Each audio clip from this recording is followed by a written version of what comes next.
비상! 비상! 타격대 전원 출동하라!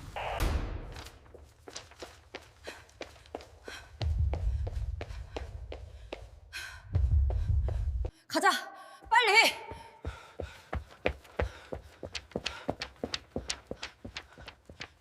어서 타! 집어줘!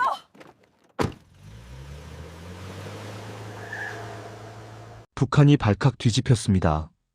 보위부가 비상 소집되었고 국경 경비대에 긴급 명령이 떨어졌습니다. 김정은이 직접 지시한 수색 작전이었습니다. 영상 시작 전 구독과 좋아요를 눌러주시면 좋은 이야기로 보답하겠습니다. 여러분은 지금 어디에서 이 영상을 보고 계신가요? 오늘도 함께 해주신 모든 분께 감사드립니다. 19년 동안 단 한 번도 세상에 공개된 적 없는 존재가 있었습니다. 이름 대신 번호로만 불렸던 사람. 7호. 태어난 순간부터 출생 기록도 없었고 공식적인 신분조차 존재하지 않았습니다. 평양 외곽의 비밀시설. 그 좁은 방이 제가 아는 세상의 전부였습니다. 그리고 저는 북한에서 가장 안전하고 가장 많은 특권을 누리던 그 사람의 아들입니다. 2024년 1월 새벽. 그가 사라졌고 북한은 완전히 뒤집혔습니다. 2023년 가을. 김주애라는 이름이 등장했습니다. 그날부터 저는 존재해서는 안 될 사람이 됐습니다. 보위부 문서 7호 제거 승인. 그날 밤 19년 만에 처음으로 엄마가 제 방문을 열고 들어왔습니다. 손에는 그 끔찍한 문서가 들려 있었고 눈에는 눈물이 고여 있었습니다. 미안해. 엄마 때문에 이렇게 됐어. 하지만 이제 함께 가자. 살기 위해서. 그것이 우리 모자의 19년 만의 첫 대화였고 북한 전체를 뒤흔든 탈출의 시작이었습니다. 지금부터 그 19년간의 비밀과 엄마와 함께한 목숨을 건 탈출의 전말을 들려드리겠습니다. 제 기억은 하얀 천장에서 시작됩니다. 평양 외곽 비밀 의료시설, 5평 남짓한 작은 방. 침대 하나, 책상 하나, 옷장 하나가 전부였습니다. 창문은 있었지만 열 수 없었습니다. 손잡이가 아예 없었으니까요. 창 밖으로는 나무들이 보였습니다. 봄이면 꽃이 피고 여름이면 푸르고 가을이면 단풍이 들었습니다. 저는 그 나무들을 보면서 계절을 배웠습니다. 하지만 단 한 번도 밖에 나가서 그 나무를 만져본 적은 없었습니다. 사람들은 저를 이름으로 부르지 않았습니다. 아침마다 의료 담당원이 방으로 들어와 말했습니다. 7호. 일어나라. 체온 측정한다. 경비 아저씨들도 복도에서 쑥덕거렸습니다. 7호 상태는 어떤가? 저는 사람이 아니라 관리 대상이었습니다. 번호로 살았습니다. 하루 일과는 항상 같았습니다. 아침 7시 기상. 세면. 아침 식사. 밥. 된장국. 김치. 계란 하나. 오전에는 혼자 책을 읽었습니다. 김일성 주석님 이야기. 김정일 장군님 이야기. 오후에는 수학과 조선어를 공부했습니다. 저녁 6시 식사. 밤 9시 취침. 월요일부터 일요일까지. 봄, 여름, 가을, 겨울. 365일이 전부 똑같았습니다. 가장 외로웠던 건 명절이었습니다. 설날이나 추석이 되면 복도가 더 조용해졌습니다. 경비원들도 교대로 자리를 비웠고 의료 담당 인원도 줄었습니다. 그 고요 속에서 저는 창문 너머 나무만 바라봤습니다. 다른 아이들은 가족과 함께 떡국을 먹고 세배를 했겠지만 저는 혼자였습니다. 하지만 1년에 단 하루 달라지는 날이 있었습니다. 제 생일이었습니다. 정확히 말하면 생일로 추정되는 날이었습니다. 그날 밤 한밤중에 문이 열렸습니다. 그리고 한 여자가 들어왔습니다. 모자와 마스크로. 얼굴을 가렸지만 저는 알았습니다. 엄마였습니다. 엄마는 저를 안아주지도 못했습니다. 그저 2미터 떨어진 의자에 앉아서 저를 바라봤습니다. 잘 지내고 있니? 네. 아프진 않고? 아니요. 그게 전부였습니다. 30분 정도 앉아 계시다가 엄마는 일어났습니다. 엄마가 지켜줄게. 꼭. 그리고 문을 나갔습니다. 저는 엄마 얼굴도 제대로 본 적이 없었습니다. 항상 가려져 있었으니까요. 어느 날 제가 12살쯤 되었을 때 복도에서 경비원들의 대화가 들렸습니다. 이 아이 엄마가 누군지 아시오? 알지. 그러니까 이렇게 조심스럽게 관리하는 거 아니겠소. 하지만 입 조심하시오. 저는 그날 처음으로 궁금했습니다. 엄마는 누구일까? 왜 저는 이렇게 숨겨져야 할까? 왜 저는 이름도 없이 번호로만 불릴까? 하지만 물어볼 사람은 없었습니다. 물어봐도 대답해주지 않았습니다. 저는 그저 주어진 대로 살았습니다. 책을 읽고 밥을 먹고 잠을 잤습니다. 그게 제가 아는 삶의 전부였습니다. 당시엔 그게 이상하다고 생각하지도 못했습니다. 태어날 때부터 그렇게 살았으니까요. 하지만 제 안에는 작은 의문이 자라고 있었습니다. 왜 나만 이렇게 살까? 다른 아이들은 어떻게 살까? 저 창문 밖 세상은 어떤 곳일까? 그 의문은 점점 커졌고 언젠가는 답을 찾고야 말겠다는 마음도 함께 자랐습니다. 제가 15살이 되던 해 처음으로 변화가 찾아왔습니다. 리 선생님이라는 분이 오셨습니다. 안경을 쓴 50대 남자였습니다. 그분은 저를 보시더니 처음으로 웃어주셨습니다. 제 인생에서 누군가 저를 보고 웃어준 건 그때가 처음이었습니다. 리 선생님은 저를 번호가 아니라 학생이라고 불러주셨습니다. 수학도 가르쳐주고 조선어도 가르쳐주셨습니다. 가끔은 목소리를 낮추고 이렇게 말했습니다. 학생아, 책에 쓰인 것이 다 진실은 아니란다. 그분은 제가 처음으로 사람 취급을 받게 해준 유일한 어른이었습니다. 그렇게 3년이 흘렀습니다. 저는 18살이 되었고 리 선생님은 여전히 매일 오셔서 저를 가르쳐 주셨습니다. 하지만 2023년 가을 모든 것이 바뀌기 시작했습니다. 그해 11월 북한 전역에 큰 뉴스가 퍼졌습니다. 김정은 동무의 딸 김주의 동무가 공식 석상에 등장한 것입니다. 신문에도 나오고 텔레비전에도 나왔습니다. 어린 여자아이가 아버지 손을 잡고 군사 행사에 참석하는 모습이었습니다. 사람들은 속삭이기 시작했습니다. 저 아이가 후계자인가 보다. 처음에는 저와 상관없는 일이라고 생각했습니다. 저는 그저 이 방 안에만 있으면 세상과는 아무 상관없는 사람이라고 믿었습니다. 하지만 제가 틀렸습니다. 김주의 동무가 공식 후계자로 거론되기 시작하면서 제 주변 분위기가 완전히 바뀌었습니다. 먼저 경비원들이 교체되었습니다. 저를 오래 돌봐주시던 분들이 다른 곳으로 가시고 새로운 경비원들이 왔습니다. 새 경비원들은 이전 분들과 달랐습니다. 저를 보는 눈빛이 차갑고 말투도 딱딱했습니다. 복도 천장에 작은 카메라가 달렸고 제 방 안에도 뭔가 작은 기계가 구석에 놓였습니다. 나중에 알고 보니 도청장치였습니다. 그날부터 저는 혼잣말을 하지 않게 되었습니다. 생각조차 소리 없이 하게 되었습니다. 리 선생님도 눈치를 채셨습니다. 어느 날 수업 중에 선생님이 작은 목소리로 말씀하셨습니다. 학생아, 요즘 조심해야겠다. 뭔가 변화가 있는 것 같구나. 혹시 이상한 질문을 받으면 절대 이상하게 대답하지 마라. 그냥 모른다. 기억 안 난다라고만 해. 알겠니? 저는 불안했습니다. 무슨 일이 일어나고 있는 걸까요? 어느 날 밤 복도에서 새로운 경비원들의 대화가 들렸습니다. 이 아이를 언제까지 살려둘 거요? 위에서 결정할 일이요. 하지만 솔직히 말해서 이 아이 존재 자체가 문제요. 주의 동무와 혼선을 줄 수 있어. 그 말을 듣는 순간 제 온몸이 얼어붙었습니다.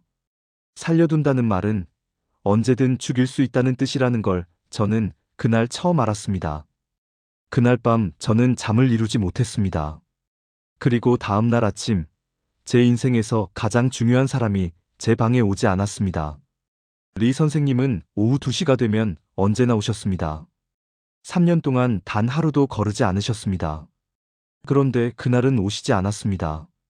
2시가 지나고 3시가 지났습니다. 저는 문 앞에 앉아서 기다렸습니다. 혹시 늦으시는 건 아닐까? 혹시 몸이 편찮으신 건 아닐까? 하지만 선생님은 끝내 오시지 않았습니다. 다음 날도 오시지 않았습니다.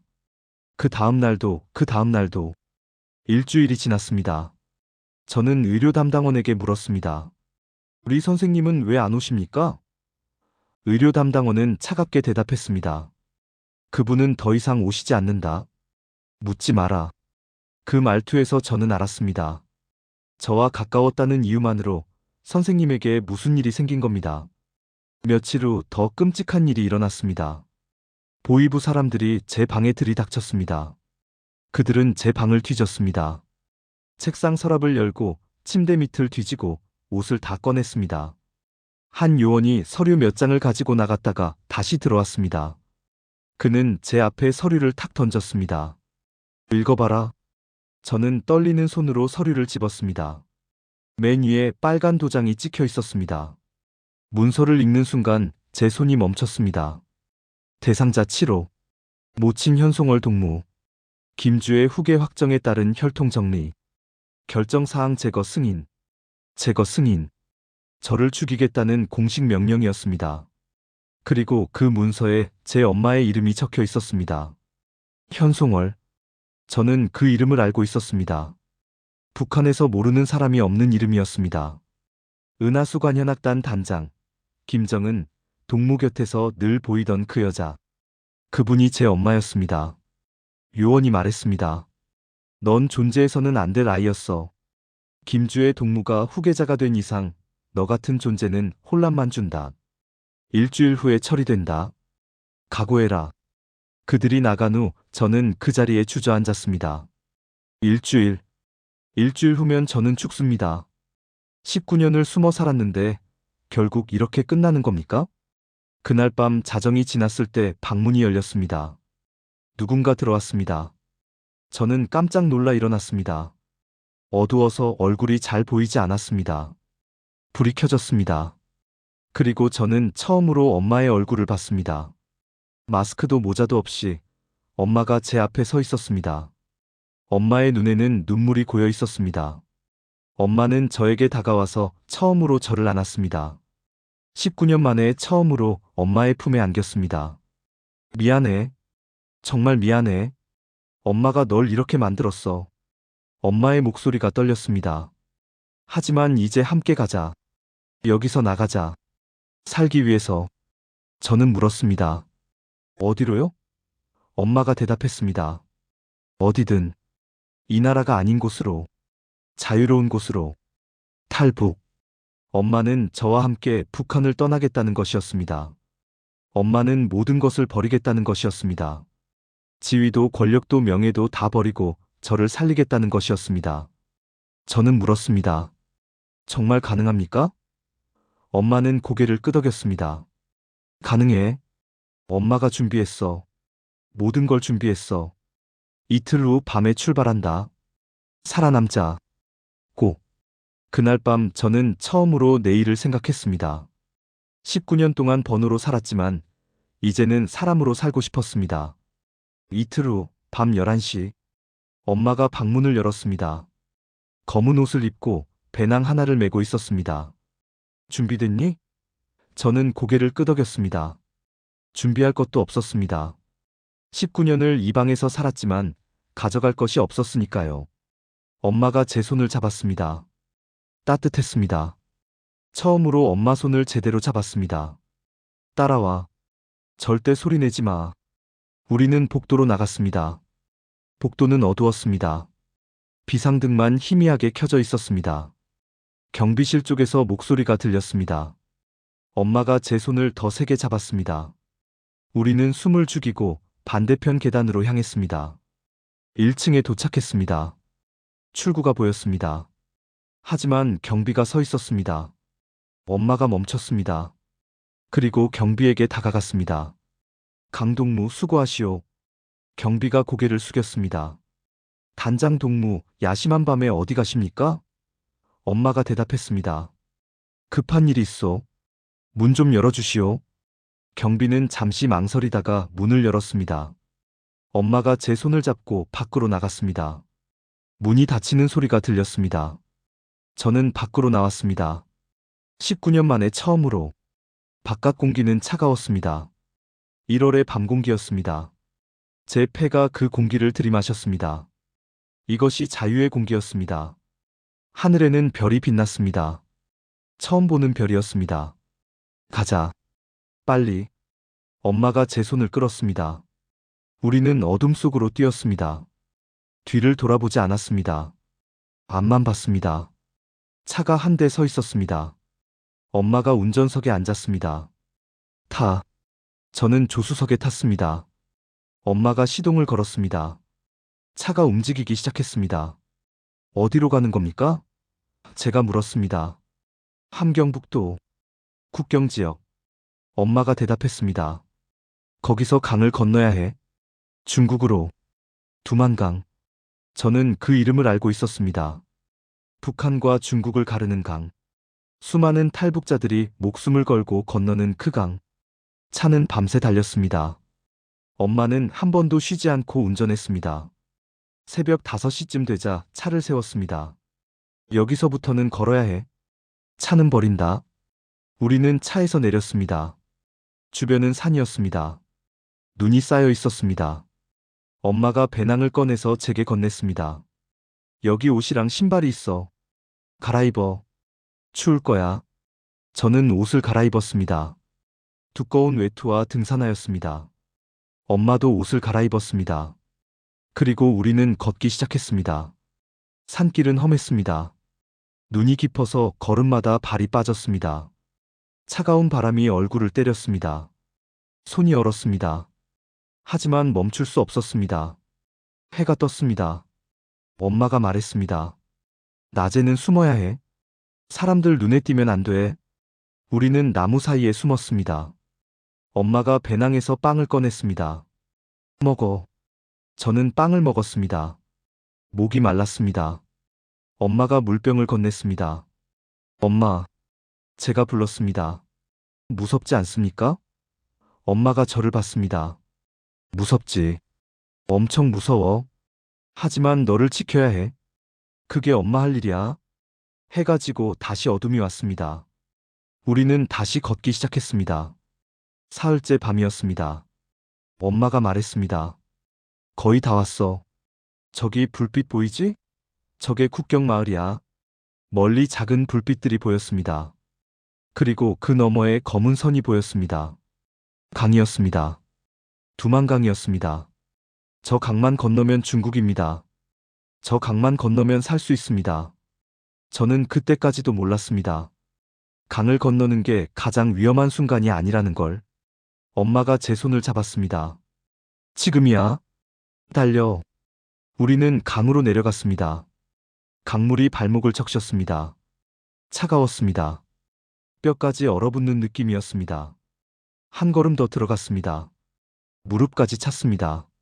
물살이 새었습니다. 중심을 잡기 힘들었습니다. 천천히. 조심해서. 엄마가 제 손을 더 세게 잡았습니다. 우리는 강을 건너기 시작했습니다. 물은 점점 깊어졌습니다. 허리까지 찼습니다. 발밑이 미끄러웠습니다. 돌멩이에 발이 걸렸습니다. 넘어질 뻔했습니다. 엄마가 저를 붙잡았습니다. 괜찮아? 네. 저는 대답했습니다. 하지만 온몸이 떨렸습니다. 추위 때문인지 두려움 때문인지 알 수 없었습니다. 중간쯤 왔을 때였습니다. 갑자기 강 건너편에서 불빛이 켜졌습니다. 손전등이었습니다. 북한 경비대였습니다. 저기 누구냐? 고함 소리가 들렸습니다. 멈춰라. 엄마가 외쳤습니다. 뛰어. 빨리. 우리는 물을 헤치며 뛰기 시작했습니다. 총소리가 울렸습니다. 물 옆으로 총알이 스쳐 지나갔습니다. 물보라가 튀었습니다. 제 얼굴에 차가운 물이 튀었습니다. 엎드려. 엄마가 제 머리를 눌렀습니다. 우리는 물속으로 몸을 낮췄습니다. 총소리가 계속되었습니다. 총알이 물을 때렸습니다. 경비대가 강가로 내려오는 소리가 들렸습니다. 계속 가야 해. 멈추면 안 돼. 엄마가 말했습니다. 우리는 다시 앞으로 나아갔습니다. 물이 가슴까지 찼습니다. 숨쉬기가 힘들었습니다. 발이 바닥에 닿지 않았습니다. 헤엄을 쳐야 했습니다. 엄마가 제 손을 끌었습니다. 조금만 더, 조금만 더야. 그때 엄마가 비틀거렸습니다. 아, 엄마의 손에서 힘이 빠졌습니다. 총에 맞은 건가? 엄마! 제가 소리쳤습니다. 괜찮아? 괜찮아? 그냥 발 삐끗했어. 엄마가 다시 제 손을 잡았습니다. 하지만 엄마 목소리가 떨렸습니다. 뒤에서 경비대가 외쳤습니다. 도망자다. 잡아라. 손전등 불빛이 우리를 쫓아왔습니다. 우리는 필사적으로 헤엄쳤습니다. 물은 차갑고 몸은 무거웠습니다. 팔다리에 힘이 빠졌습니다. 하지만 멈출 수 없었습니다. 드디어 발이 바닥에 닿았습니다. 강 건너편이었습니다. 중국 땅이었습니다. 왔다. 나왔어. 엄마가 저를 끌어올렸습니다. 우리는 강가에 기어 올라왔습니다. 뒤를 돌아봤습니다. 북한 경비대가 강가에서 총을 쏘고 있었습니다. 하지만 더 이상 쫓아오지는 못했습니다. 국경선을 넘을 수 없었으니까요. 우리는 강가에 쓰러졌습니다. 숨을 헐떡였습니다. 온몸이 젖었고 추웠습니다. 하지만 살아 있었습니다. 엄마가 저를 안았습니다. 해냈어. 우리 해냈어. 엄마의 목소리가 떨렸습니다. 울고 있었습니다. 저도 울었습니다. 두려움도, 안도감도, 기쁨도 한꺼번에 쏟아졌습니다. 우리는 중국 땅에 있었습니다. 북한을 벗어났습니다. 19년 만에 저는 자유로웠습니다. 번호가 아니라 사람으로 살 수 있는 곳에 왔습니다. 하지만 엄마가 말했습니다. 아직 안전하지 않아. 중국도 우릴 잡으려 할 거야. 일어나. 계속 가야 해. 저는 일어났습니다. 온몸이 아팠지만 걸을 수 있었습니다. 엄마와 저는 어둠 속으로 걸어갔습니다. 진짜 자유를 향해, 대한민국을 향해. 강을 1시간쯤 걸었을까요? 폐가옥 하나가 보였습니다. 여기서 쉬자. 엄마가 말했습니다. 우리는 그 집으로 들어갔습니다. 지붕이 반쯤 무너진 집이었지만 비와 바람은 막을 수 있었습니다. 엄마가 배낭에서 마른 옷을 꺼냈습니다. 갈아입어. 감기 걸려. 저는 젖은 옷을 벗고 옷을 갈아입었습니다. 몸이 조금 가벼워졌습니다. 엄마, 이제 안전한 건가요? 엄마는 고개를 저었습니다. 아니야. 중국도 안전하지 않아.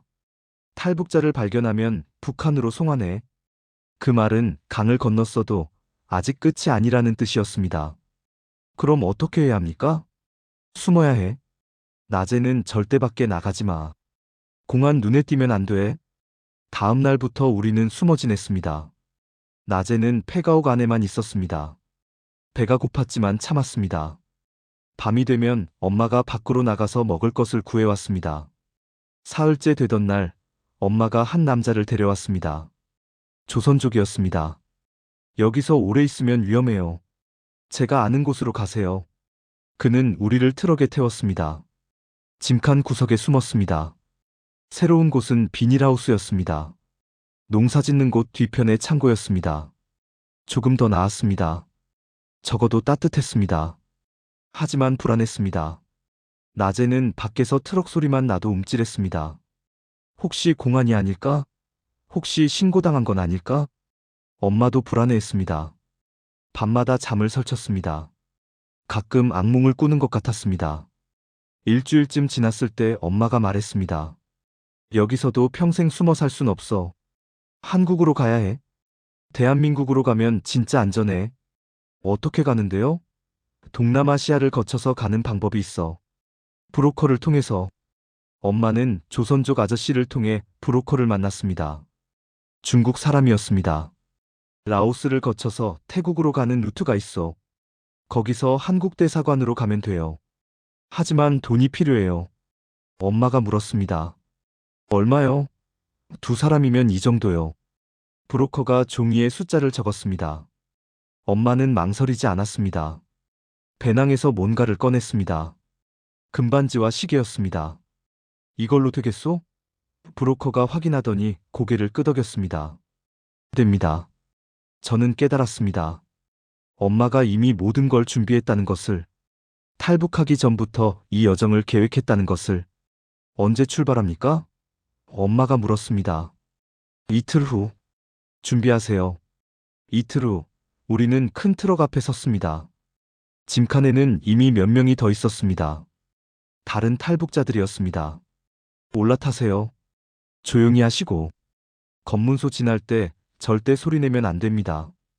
브로커가 말했습니다. 우리는 트럭 짐칸에 올랐습니다. 짐 사이에 몸을 숨겼습니다. 엄마가 제 손을 잡았습니다. 트럭이 움직이기 시작했습니다. 덜컹거리는 차 안에서 저는 엄마 손을 더 세게 잡았습니다.